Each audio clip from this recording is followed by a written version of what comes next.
The message arrived at Earth on a Tuesday morning. Specialist Minya's desperate transmission had traveled through space for 3 weeks, carried by the fastest relay system humanity possessed. It reached the military command center in Geneva at exactly 0947 local time. Admiral Sun-Mi Han was reviewing fleet deployment reports when her aide burst into the office. Lieutenant Bora rushed in without knocking, something she would never do unless something terrible had happened. "Admiral, we have an emergency transmission from New Haven Colony. You need to see this now." Sun-Mi followed Bora to the communication room. The message played on the main screen. Minya's voice was steady, but Sun-Mi could hear the fear beneath it. "This is New Haven Colony to Earth Command. We are under attack by unknown alien forces. They call themselves the Velkari Empire. 30 to 40 capital ships. They demanded surrender. We have maybe an hour before..." The message cut off. Static filled the speakers. Then nothing. Sun-Mi played it again. And again. Each time the message ended the same way. Silence. She looked at the timestamp. 3 weeks old. New Haven had been under attack for 3 weeks, and Earth was just now finding out. "Get me President Shin," Sun-Mi said quietly. "Get me everyone. Joint Chiefs, all military commanders, civilian leaders, everyone. We meet in 1 hour." The news spread across Earth like wildfire. Within hours, everyone knew. New Haven had fallen. 2 million human beings lived on that colony. Now they were gone, captured or dead. The media showed old pictures of New Haven, families smiling, children playing, all of it gone. President Tae Shin addressed the world that evening. He stood in front of the cameras, his face grim. 14 billion people watched. "My fellow humans," he began. "Today we learned that our brothers and sisters on New Haven were attacked by an alien empire we never knew existed. They were given no chance to talk, no chance to negotiate. They were simply attacked and conquered. This is unacceptable." He paused, letting his words sink in. "We are a peaceful species. We came to the stars seeking knowledge and new homes, not conflict. But we are not weak. We will not abandon our people. We will not forget this attack. We will respond." The speech continued, but those were the words people remembered. "We will respond." The next morning, Admiral Sun-Mi stood before the assembled military leadership. Generals, admirals, fleet commanders. Director Ji-won Nam from intelligence was there too. They all looked to her for answers. "Our intelligence on the Velkari is limited," Ji-won said, displaying what little information they had gathered from deep space monitoring stations. "They appear to be a militaristic empire controlling perhaps 15 star systems. Their technology is advanced but not beyond our understanding. They rely on heavy ships and energy weapons." "How many ships do they have?" asked General Dae Hyun-oh, commander of ground forces. "Best estimate? 3,000 to 4,000 military vessels of various sizes." The room went quiet. Earth's military had maybe 800 ships, scattered across a dozen colonies and patrol routes. Against 4,000 enemy ships, the math was simple. They would lose. "Then we build more ships," Sun-Mi said. "Many more ships," Engineer Kyung-ho Baek stepped forward. He ran the lunar shipyards, the largest construction facility in the solar system. "Admiral, with respect, building ships takes time, years. We don't have years. How fast can we build them if we mobilize everything?" Sun-Mi asked. Kyung-ho pulled up calculations on his tablet. His fingers moved quickly. "If we convert every factory on Earth, the Moon, and Mars to military production, if we work around the clock, if we recruit enough workers, maybe 18 months. But we would need resources. Steel, titanium, rare metals. We would need power for the factories. We would need..." "You'll have it," President Tae-won interrupted, walking into the room. "Whatever you need. Every factory. Every resource. Every person who can hold a wrench. We're going to war and we're going to win." The mobilization began that day. 40,000 factories across Earth received new orders. Stop making cars, computers, and furniture. Start making ships, weapons, and armor. The lunar shipyards expanded, adding new construction bays every week. Mars opened its deep mines, pulling out metal faster than ever before. People volunteered by the millions. The military had planned to draft soldiers, but they did not need to. Young and old showed up at recruitment centers. "I want to help bring them home," they said. "I want to fight." Factory workers took double shifts. Engineers worked without sleep, designing new ship classes. Scientists improved weapons. Every human being on Earth, the Moon, and Mars became part of the war effort. Kyung-ho stood in the main construction bay of the lunar shipyards 6 months into the project. He watched robots and humans working side by side, assembling ship after ship. The bay stretched for kilometers in every direction. Thousands of vessels in various stages of construction filled the space. "How many have we completed?" asked Admiral Sunmi, standing beside him. 350,000, Kyung-ho said. "We're ahead of schedule.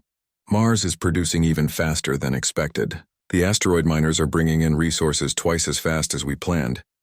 And civilian ships? We've requisitioned every space-worthy civilian vessel. Cargo haulers, mining ships, passenger liners. We're arming them and adding armor. That gives us another 100,000 ships." Sunmi nodded slowly. "It's not enough. We need to send a message. We need the Velkari to know what happens when they attack humanity." "How many ships do we need, Admiral?" "1 million, Sunmi said. "We're going to bring 1 million ships to New Haven." Kyung-ho stared at her. "Admiral, that's more ships than have ever been built in human history. Then we'll make history. Can it be done?" Kyung-ho thought about his workers. Humans who had not slept properly in months. Families working together in the factories. His own daughter was on Mars welding armor plates. His son was training to pilot a fighter. Every human being had someone they cared about. Every single one wanted to help. "Yes," he said finally. "We can do it." 18 months after the message arrived, the fleet was ready. 1 million ships filled the space around Earth and the Moon. Military destroyers and battleships. Armed cargo haulers, fighter craft by the hundreds of thousands. Every single ship was crewed, armed, and ready. Admiral Sunmi stood on the bridge of her flagship, the EDS Indomitable. It was the largest ship ever built, constructed specifically for this mission. Around her, the fleet assembled into formation. It took 3 days just to organize them all. President Taewon made one final broadcast before they left. "To the people of New Haven, if you can hear this, we are coming. To the Velkari Empire, you took one colony. We are coming with 1 million ships to take it back. To every species in the galaxy watching, humanity protects its own." The jump drives activated in sequence. Reality bent and twisted as 1 million ships entered jump space simultaneously. The energy release was so massive that sensors on Mars detected it. They were going to war. In his quarters on the Indomitable, Commander Hyunwoo Kang's younger brother prepared for battle. Funwoo had died defending New Haven. Now his brother would help take it back. He touched the photo of Hyunwoo he kept in his pocket. "I'm coming, brother," he whispered. "We're all coming." The journey through jump space would take 1 week. 1 week, and then the Velkari Empire would learn what it meant to attack humanity. 1 week, and then the survivors of New Haven would see hope arrive in the form of 1 million ships. The sleeping giant was awake, and it was angry. 6 months after the liberation of New Haven, President Taewon Shin stood before the Galactic Council for the first time. The council chamber was enormous, designed to hold representatives from 50 different species. Most of them had never seen a human before. They watched him with curiosity and in some cases fear. They had heard what happened at New Haven, how Earth had built 1 million ships in 18 months, how they had crushed the Velkari fleet in 3 days, how they had then taken that fleet to the Velkari homeworld and forced an unconditional surrender. The galaxy was watching humanity now, wondering what they would do next. "Honored members of the Galactic Council," Taewon began, "I come before you not as a conqueror, but as someone seeking understanding. 6 months ago, my people suffered an unprovoked attack. The Velkari Empire invaded one of our colonies. They killed hundreds of thousands. They enslaved the rest. They did this without warning, without negotiation, without mercy." He paused, letting his words sink in. "We responded. Some of you think our response was excessive. 1 million ships for one colony. But I want you to understand something fundamental about humanity. We do not measure the worth of our people by numbers. 1 colony or 100, it does not matter. They were human. They were ours. And we do not abandon our own." Ambassador Haeun Lim stood beside him. She had been chosen as Earth's first representative to the Galactic Council. She had studied the other species, learned their customs and concerns. She knew many of them feared what humanity had become. "The Velkari are gone," she added. "Their empire is dissolved. We have overseen the liberation of 15 worlds they had conquered. Each world is now free to choose its own path. We seek no territory beyond what was already ours. We seek no dominance, but we will not be attacked again." On New Haven, reconstruction was in full swing. Engineer Kyung-ho Baek had taken personal charge of the project. The lunar shipyards that built the war fleet now built construction equipment and housing. Ships that once carried Marines now carried supplies and workers. The colony was being rebuilt stronger than before. New defensive stations ringed the planet. A permanent fleet of 5,000 ships was stationed in the system. Early warning systems monitored the surrounding space. New Haven would never be caught unprepared again. General Jiho Kim walked through the new city rising from the ruins. He had been promoted after the liberation. The resistance fighters who survived were now the core of the colonial defense forces. His job was to make sure every colony had the ability to defend itself until help arrived. He stopped at a memorial in the center of the city. A black stone wall with 440,000 names carved into it. Every person who died in the invasion and occupation. He touched one name. His daughter. She had been 7 years old. "We remember," he said quietly. "We will always remember." Dr. Una Park found him there. She often visited the memorial.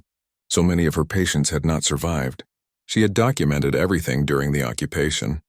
Her testimony had been crucial at the War Crimes Tribunal. The trial of Velkari officers had lasted 3 months. Commander Korath was dead, but many others had survived. They were tried fairly, given lawyers, allowed to present their defense. Then they were convicted of war crimes and sentenced. Justice, not revenge. That was the human way. "How many survivors are there now?" Jiho asked. "About 1,200,000, Una said. "Some we found later, hiding in remote areas. And we've had births. Lots of births. People want to rebuild their families. And new settlers. Almost 1 million have applied to move here. New Haven is becoming a symbol. The place that refused to die." Across the galaxy, other species were adjusting to the new reality. Humanity was no longer a minor species on the frontier. They were a major power, possibly the strongest military force in known space. The 1,000,000-ship fleet still existed, though many ships had returned to civilian use. Admiral Sunmi Han commanded the fleet from Earth. She had been offered retirement, a chance to rest after the war. She had refused. "Not while the fleet exists," she said. "Someone needs to make sure we never have to use it again." But the fleet was ready. Humanity kept its wartime industrial capacity. Factories that could shift to military production in weeks, shipyards that could build anything from cargo haulers to battleships, resources stockpiled and ready. The galaxy had learned a lesson. Humanity had made sure they learned it well. The Velkari homeworld was being monitored but not occupied. The former Empire's species had been broken by defeat, but they were not destroyed. Humanity provided food and medical supplies, helped them establish a democratic government, showed them there was a better way than conquest. Some humans wanted revenge, wanted to punish the Velkari for what they had done. President Taewon had spoken against this. "If we become the monsters we fought, what was the point? We show them mercy. We show them justice. We show them that humanity is better than that." On Mars, Director Jawan Nam analyzed data from across the galaxy. Her intelligence network had expanded dramatically. Every species was watched. Every fleet was monitored. If another threat emerged, Earth would know about it before it became dangerous. "Are we safe now?" her assistant asked. Jiwan considered the question. "Safer, but never completely safe. That's why we stay vigilant. That's why we maintain the fleet. Peace is not the absence of threat. It's the ability to respond to threats so overwhelming that others choose not to make it." In the Galactic Council, the vote was unanimous. Humanity would be granted full membership, a seat at the council table, a voice in galactic affairs. Some species voted out of respect, others voted out of fear, but they all voted yes. Ambassador Heian accepted the membership on behalf of Earth. Then she made a proposal. "The Galactic Coalition has existed for 2,000 years. In that time you have focused on trade and diplomacy, but you have no real defense. The Velkari proved that. I propose we change that. Humanity will contribute ships and training to create a galactic defense force. Any species that wishes to join is welcome. Together we can ensure what happened to New Haven never happens to anyone else." The proposal was accepted. The Galactic Defense Force was formed with Earth providing the initial fleet and training. Other species contributed ships and personnel. A joint command was established. For the first time, the galaxy had a real military force dedicated to protecting all species.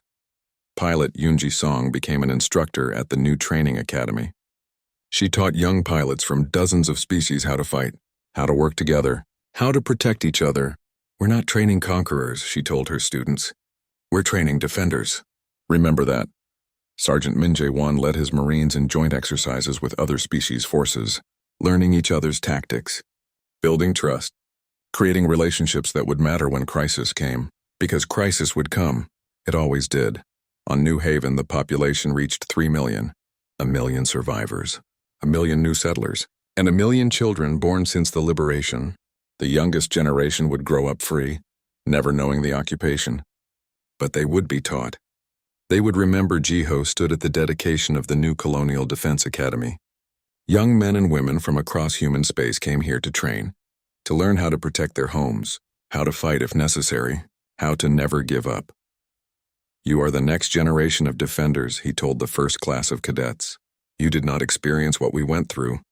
I hope you never have to. But if the time comes, you will be ready. Because that's what humans do. We prepare. We protect. We persevere. President Taewon made one final broadcast on the anniversary of the New Haven liberation.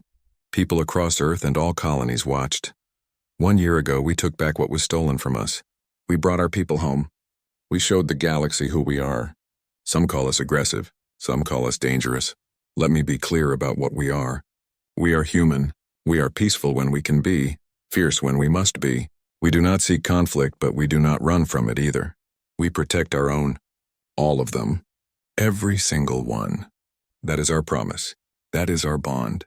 That is what it means to be human. In the council chamber, other species listened. They understood now. Humanity was not going to conquer the galaxy. They were not going to subjugate other species. But they were going to be left alone. Their colonies were protected. Their people were defended. Touch one human and you faced all of them. The Valkyrie had learned this lesson at the cost of their empire. They had taken one colony. Earth had returned with 1 million ships. The galaxy would not forget. More importantly, humanity would not forget. On New Haven, in the center of the memorial, a message was carved into the stone. Every visitor read it. Every resident knew it by heart. It was simple, direct, powerful. We are human. We do not forget. We do not forgive. We do not abandon each other. Remember this and there will be peace. Forget this and there will be 1 million ships. The galaxy had been warned. The galaxy had learned, and in the quiet of space, the human fleet waited. Ready, watching, protecting, always protecting, because that was what humans did. That was what they would always do. The age of humanity had begun, not through conquest, but through determination. Not through aggression, but through the simple promise we protect our own. All of them forever, and the galaxy believed them. The exit from jump space was the most beautiful thing Admiral Sun-Mi Han had ever seen. 1 million ships materialized simultaneously at the edge of the Epsilon Eridani system. The energy release lit up every sensor for light years around. On the bridge of the EDS Indomitable, her crew watched in awe as the massive fleet assembled. All ships reporting in, Admiral. Her communications officer reported. Formation Alpha achieved. 0 losses during jump. Sun-Mi nodded, her eyes fixed on the tactical display. New Haven was 3 hours away at current speed. Between them and the colony, 3,000 Valkyrie ships were scrambling into defensive positions. Open a channel, Sun-Mi ordered. All frequencies. Make sure they hear this. The communication officer nodded.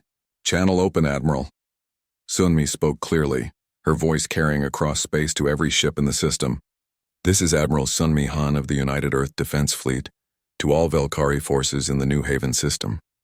You have one chance to surrender. Power down your weapons and prepare to be boarded. You have 10 minutes to comply. This is your only warning. On the Valkyrie flagship, Commander Korath stared at his sensors in disbelief. The numbers made no sense. His computer was displaying over 1 million hostile contacts. It had to be a malfunction. There was no way the humans had built so many ships. Confirm those readings, he ordered his sensor operator. Confirmed, Commander. 1,047,312 ships. All armed, all moving toward us. Korath felt something he had not experienced in decades. Fear. Real, cold fear.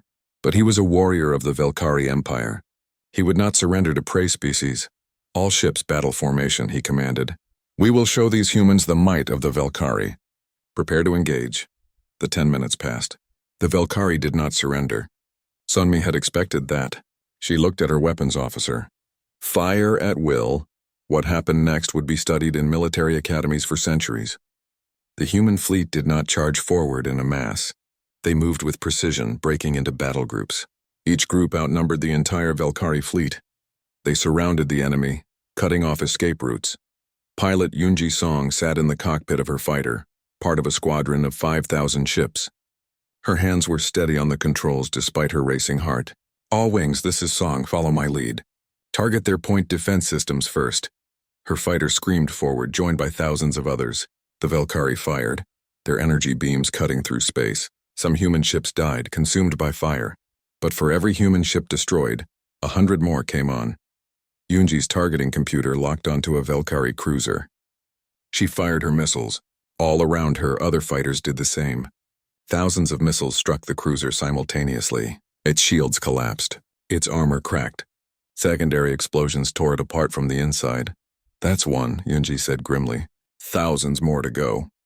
On the surface of New Haven, Ji-ho Kim watched the battle through the Resistance's hidden sensors. The sky was lit up with weapons fire. Even in daylight, he could see the flashes of ships dying. Now, he said into his communicator, all cells, execute attack plans now. Across the colony, resistance fighters emerged from hiding.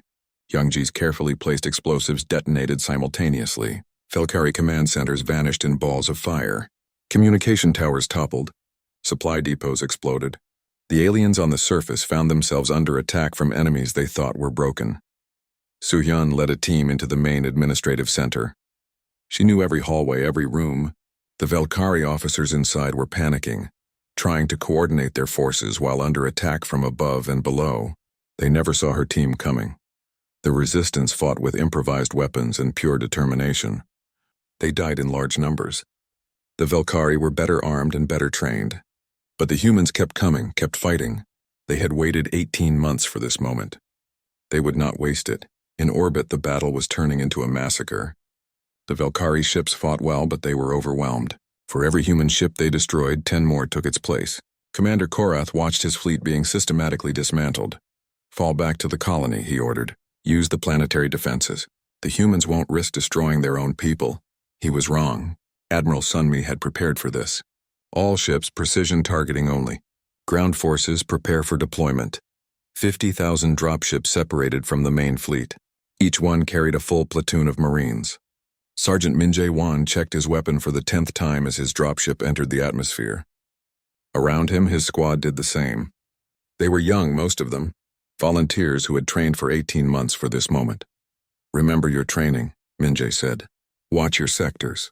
Trust your teammates. And if you see civilians, you protect them. That's what we're here for. The dropship shook violently as it descended. Anti-aircraft fire from the surface reached up. Some dropships were hit, falling from the sky in flames, but most made it through. Min Jae's dropship touched down in what had once been a park. Now it was a crater-filled battlefield. Move out, he ordered. Form up and advance. His squad emerged into chaos. Valkyrie soldiers were everywhere, trying to establish defensive positions. Resistance fighters were attacking from unexpected angles. Civilians were running through the streets seeking safety. And overhead, the battle in space continued. Minji's squad linked up with a group of resistance fighters. A thin man with captain's insignia approached. It was Ji-ho Kim. Sergeant Min Jae-won, Earth Marines, Min Jae introduced himself. We're here to help. Ji-ho's eyes were wet. You came. Earth actually came? Of course we came, Min Jae said. You're human. That's enough. Together, Earth forces and resistance fighters pushed through the colony. The Valkyrie fought hard, but they were losing.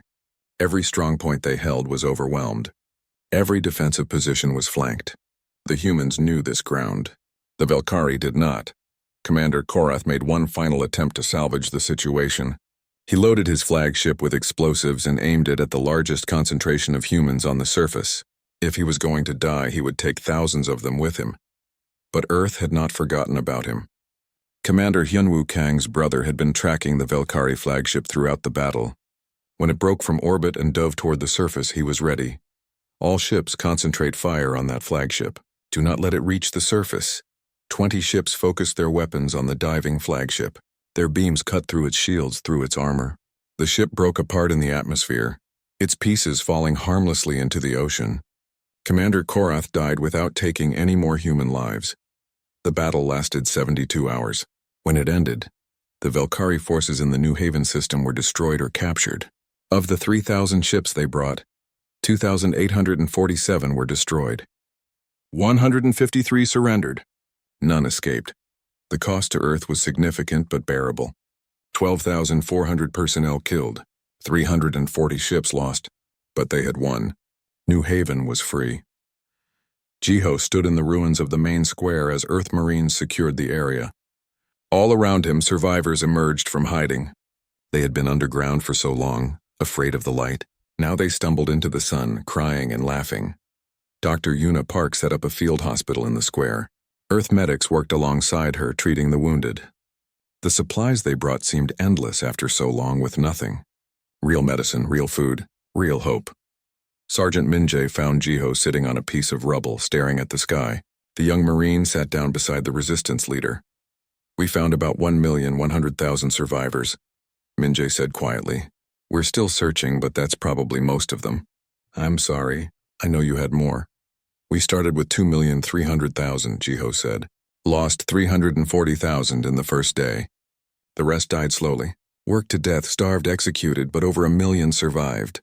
That's more than I dared hope for." "You kept them alive," Minjae said. "You and your resistance. If you hadn't fought, hadn't given them hope, fewer would have made it."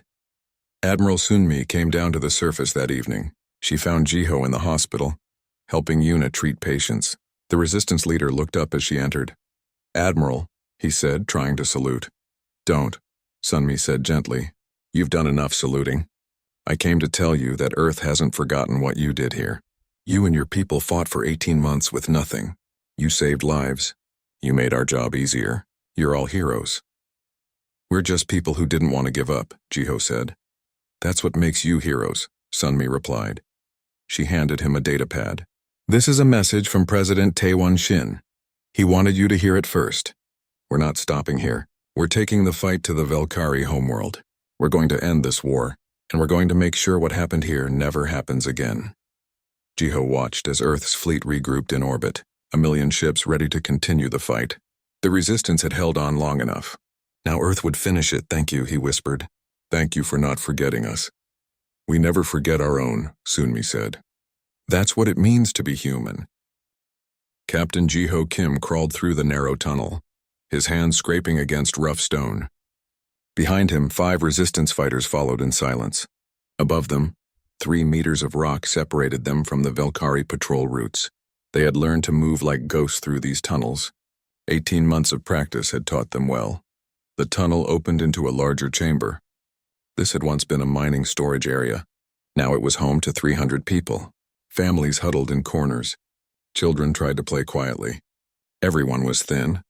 Food was scarce, but they were alive. Dr. Yuna Park looked up from her patient as Jiho entered. She was stitching a wound on a young man's arm. Her medical supplies were nearly gone. She had learned to reuse bandages, to make medicine from whatever plants still grew in the hidden greenhouses. Her hands never stopped moving. "How is he?" Jiho asked quietly. "He'll live," Yuna said. "But we need antibiotics. Real medicine. I'm doing what I can with what we have, but it's not enough." The young man on her table was Young Ji Hong. He had been a mining engineer before the invasion. Now he was the Resistance's demolitions expert. Last night he had blown up a Velkari supply depot. The explosion had been beautiful, but he had taken shrapnel in the escape. "Worth it," Youngji grinned through the pain. "You should have seen their faces when the depot went up. They're not so confident anymore." Jiho smiled, but worry gnawed at him. Every attack brought retaliation. The Velkari did not know where the resistance hid, but they knew humans were still fighting. So they punished the civilians they had captured.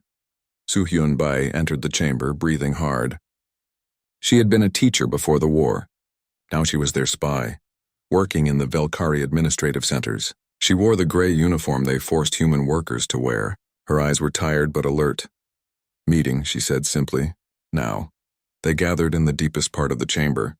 Jiho's command group, Yuna for medical, Youngji for operations, Soo-hyun for intelligence, Mia Choi for communications, a dozen others who led smaller cells across the colony. Together, they were all that stood between the Velkari and total control. "I have news," Soo-hyun said. "Earth is coming."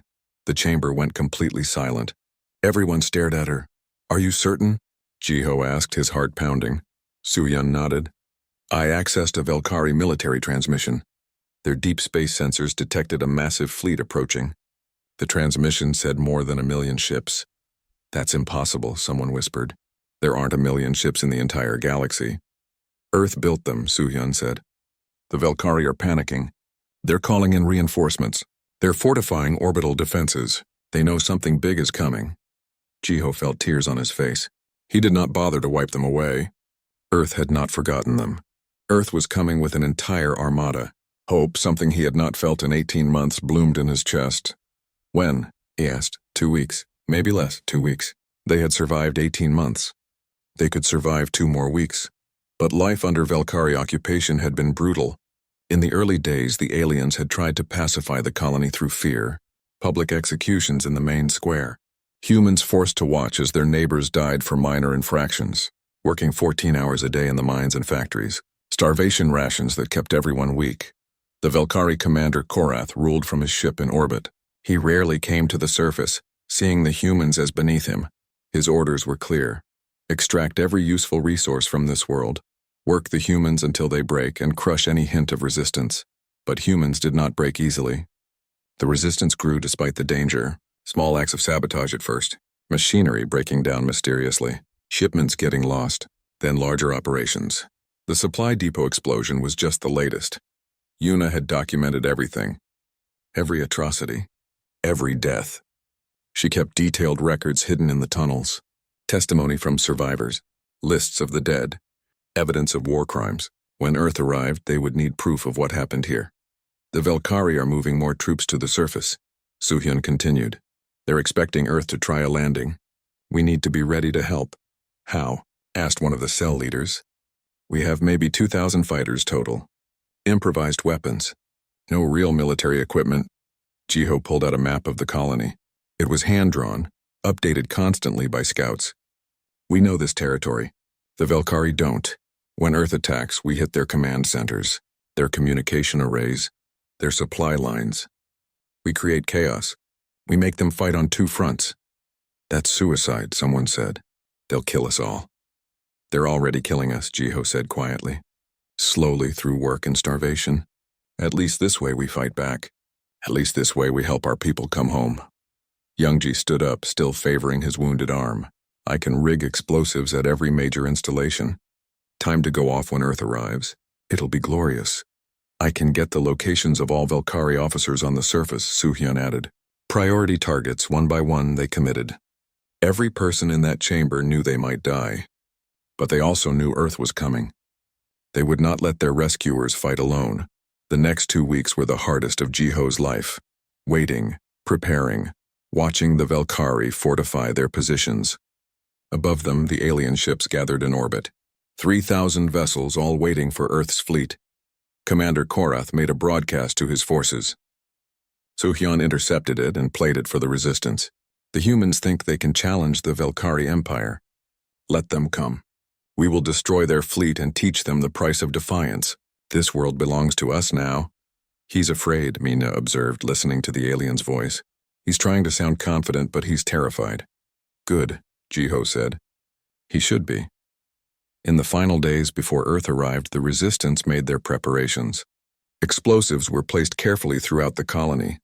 Fighters took up positions near Velkari strongpoints. Medical teams prepared to treat wounded from both sides. Children and the elderly were moved to the deepest, safest tunnels. Yuna found Jiho the night before the expected arrival. He was standing at the entrance to one of the tunnels looking up at the night sky. The stars were beautiful. "Somewhere up there, Earth's fleet was coming. Are you afraid?" Yuna asked. "Terrified," Jiho admitted. "Tomorrow many of us will die. But we have to fight. We have to show Earth we never gave up. We've lost so many already," Yuna said softly. 340,000 in the initial attack. Another 100,000 dead from the occupation. Starvation, disease, executions, half our people are gone. "Then we fight for them too," Jiho said. "We fight for everyone we lost. We fight so the Velkari learn that attacking humans has consequences." That night, Jiho could not sleep. He visited each resistance cell, speaking to the fighters, young and old. Men and women. Some were former soldiers. Most were just ordinary people who refused to surrender. Teachers and farmers. Engineers and doctors. All of them ready to die for their home. Earth is coming, he told them. Tomorrow we remind the galaxy who we are. We are human. We do not break. We do not surrender. And we never ever abandon each other. Morning came. The sensors hidden in the ruins of the old defense station began to ping. Minya's eyes went wide as she read the data. Captain, Jiho, they're here. Oh my God, they're here. Jiho activated the resistance-wide communication network. His voice reached every fighter across the colony. This is Jiho Kim. Earth has arrived. All cells prepare for action. Today we take back our home. For New Haven, for humanity. Above them, space began to twist and shimmer. Jump signatures, thousands of them. Millions of them. The Velkari sensors must have been going crazy. And somewhere in that arriving fleet was salvation, carried on the ships of an angry Earth. The morning started like any other on New Haven. The twin suns rose over the eastern mountains, painting the sky in shades of purple and gold. Captain Jiho Kim stood on the observation deck of the defense station, drinking his coffee and watching the city below wake up. 2 million people lived in this colony now. Children went to school. Adults went to work. It was peaceful. It was home. Then the sensor screamed. Jiho dropped his coffee cup. It shattered on the floor, but he was already running to the command center. His team was staring at their screens with wide eyes. Specialist Mina Choi looked up at him, her face pale. Captain, we have multiple contacts. They just appeared out of nowhere, 40 ships. They're huge. Jiho looked at the main screen. The ships were massive, each one the size of a small city. They hung in space above New Haven like dark clouds before a storm. He had never seen ships like these before. They were not human designs. Try to contact them, Jiho ordered. All frequencies. Let them know we mean no harm.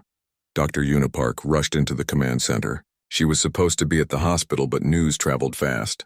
What's happening? Are those alien ships? Before anyone could answer, the communication system crackled to life. A voice spoke, but it was translated by their computers. The words were cold and emotionless. Humans of New Haven, this world now belongs to the Velkari Empire. You will surrender immediately. You have 1 hour to comply. Resistance will be met with destruction. The command center fell silent. Jiho felt his blood turn to ice. He looked at Governor Doyen Lee, who had just arrived. The governor was breathing hard from running. We need to evacuate, Jiho said. Get everyone to the shelters now. Doyen nodded and grabbed a communication device. This is Governor Lee. All citizens proceed to emergency shelters immediately. This is not a drill. I repeat, this is not a drill. Alarms began to wail across the city. People poured out of buildings, parents grabbing children, running for the underground shelters. But Jiho knew the truth. The shelters were built for storms and accidents. They were not built for this. Mina, send a message to Earth, Jiho said quietly. Tell them what's happening. Tell them we need help. Mina's fingers flew across her console. Message sent, Captain. But Earth is 3 weeks away, even for a fast ship. 3 weeks. They did not have 3 weeks. They did not even have 3 hours. The hour passed. The Velkari ships did not wait. They opened fire without warning. Beams of energy lanced down from orbit, striking the defense stations first. Jiho's station shook violently. Explosions ripped through the lower levels. The lights flickered and died, replaced by emergency red lighting. All defense personnel return fire, Jiho shouted. Give the civilians time to reach the shelters. The human ships were small compared to the Velkari vessels. They were colony defense craft, meant to fight pirates and small threats. Not an invasion fleet, but they fought anyway. Commander Hyunwoo Kang led his squadron straight into the enemy formation. His voice came through the radio, calm despite everything. This is Kang, we're going in. For New Haven. Jiho watched the battle on his screens. The human ships darted between the massive alien vessels, firing their weapons. They scored some hits. A few enemy ships showed damage, but it was like throwing stones at a mountain. For every shot the humans landed, the Velkari returned with 10 more. One by one, the human ships disappeared from the sensors. Kang's ship lasted the longest, dodging and weaving, but eventually a beam caught him. His signal went dead. Then the bombardment began in earnest. The Velkari targeted the cities. Buildings that had stood for decades vanished in flashes of light. The ground shook constantly. Dust and smoke filled the air. Jiho could see it from his damaged station high above the city. New Haven was dying. "Captain, we've lost contact with sectors 7 through 12, Minha reported. Her voice was shaking. "The shelter's there. They're not responding." Jiho closed his eyes. Tens of thousands of people in those sectors. Gone, just like that.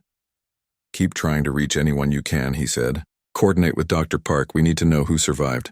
Yuna was already working. She had returned to the hospital, which was now overflowing with wounded. Her voice came through the communication system. "Jiho, the hospital is at capacity. We have people dying in the hallways. The medical supplies won't last. What do we do? What could they do?" Jiho looked at his team. Young men and women who had signed up to protect the colony. They were scared. He was scared, but they were still here, still trying. "We survive," Jiho said. "We help whoever we can. And we wait for Earth to respond." The bombardment lasted for 6 hours.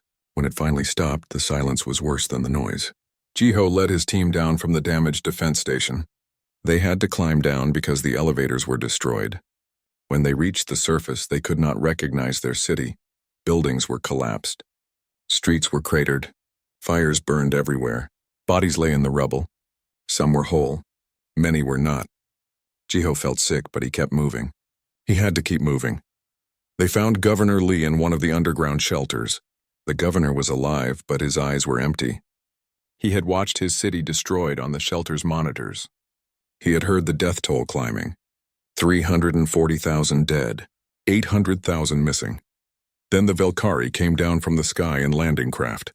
Soldiers in dark armor emerged, setting up checkpoints throughout the ruined city. They rounded up survivors, separating them into groups. Anyone who resisted was shot immediately. The message was clear: obey or die. Jiho gathered the remaining Defense Force members. Maybe 200 survived out of the 3,000 stationed on New Haven. They met in secret in the deep tunnels under the city. "We can't fight them directly," Jiho said. "Not yet. But we can resist. We can make things difficult for them. We can survive until Earth comes." "Will Earth come?" someone asked. "We're one colony. They might not risk war for us." Jiho looked at each face in the dim light. "Earth will come," he said. He had to believe it. "They will come because we are human. Because we are family. They will come, and when they do, we need to be ready to help them." Yuna stepped forward. "I'll organize the medical network. Keep people alive underground. Document what the Velkari are doing to us. I'll handle communications," Mina added. "Keep the hidden relay working. Stay in contact with the other survivor groups." One by one, they volunteered for different tasks. The resistance began that night, in the tunnels beneath a broken city. They were hungry. They were wounded. They were afraid. But they were not defeated. Above them, the Velkari celebrated their victory.